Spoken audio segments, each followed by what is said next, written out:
Mengapa CEO TikTok, Shou Zi Chew, CEO yang sekarang ya, setelahnya ya Yang Zemin ya, malah tidak memberikan anaknya izin untuk menggunakan TikTok. So you have 2 kids. I do. Do they use TikTok? No, they're too young for that. So what ages are they? 8 and 6. Okay.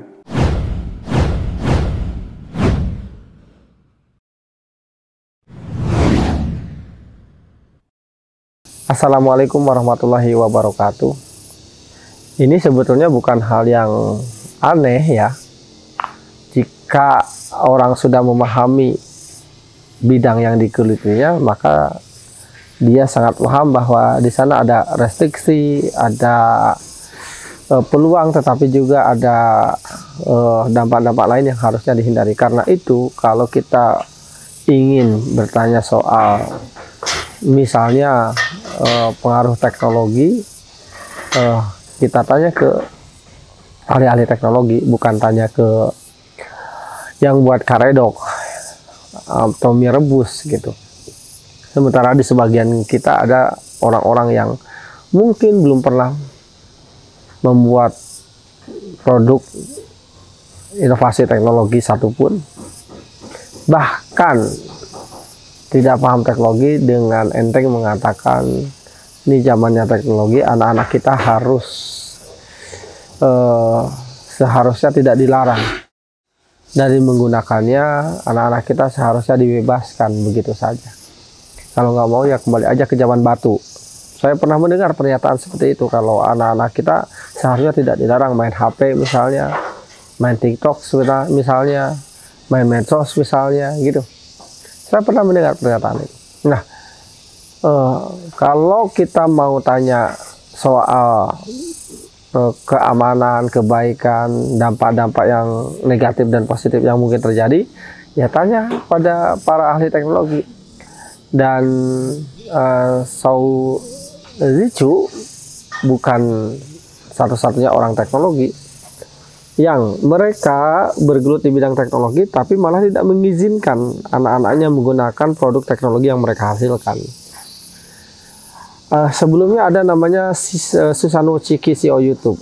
Jika Anda cari berita soal Susanoo Chiki waktu dia menjabat CEO YouTube, dia sangat membatasi ketat anaknya mengakses YouTube.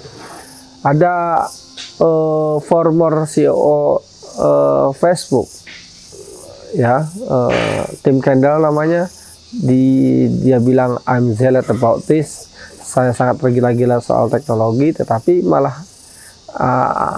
dia tidak mengizinkan anaknya memiliki akses untuk menggunakan Facebook. Jadi ahli-ahli teknologi seperti Shou Zi Chew ini, dia paham sekali bahwa anak-anak kita, coba dengerin dulu deh pernyataan dia, videonya nih. So you have 2 kids. I do. Do they use TikTok? No, they're too young for that. So what ages are they? 8 and 6. Okay. TikTok is here in the US. If you're below 13, you get a very restricted version of TikTok.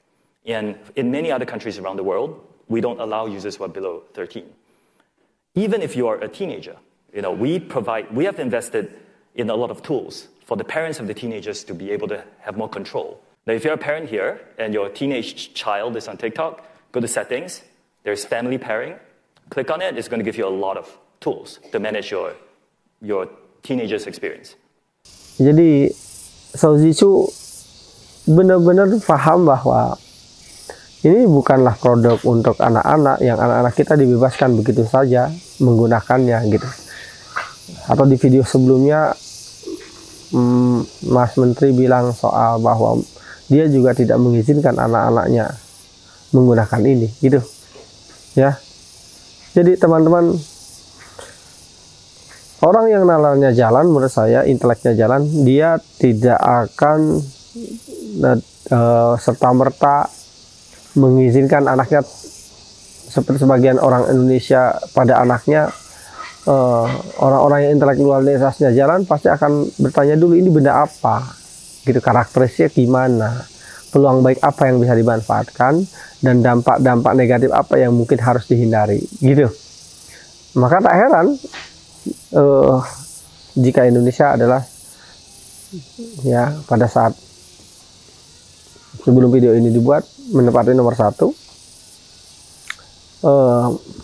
orang di dunia yang paling kecanduan gadget gitu, karena dari kecil anak-anak dilepas begitu saja tanpa pengawasan. Kalau bahasa saya sih sederhana ya, sebetulnya kenapa kita seharusnya tidak mengizinkan anak kita pakai gadget.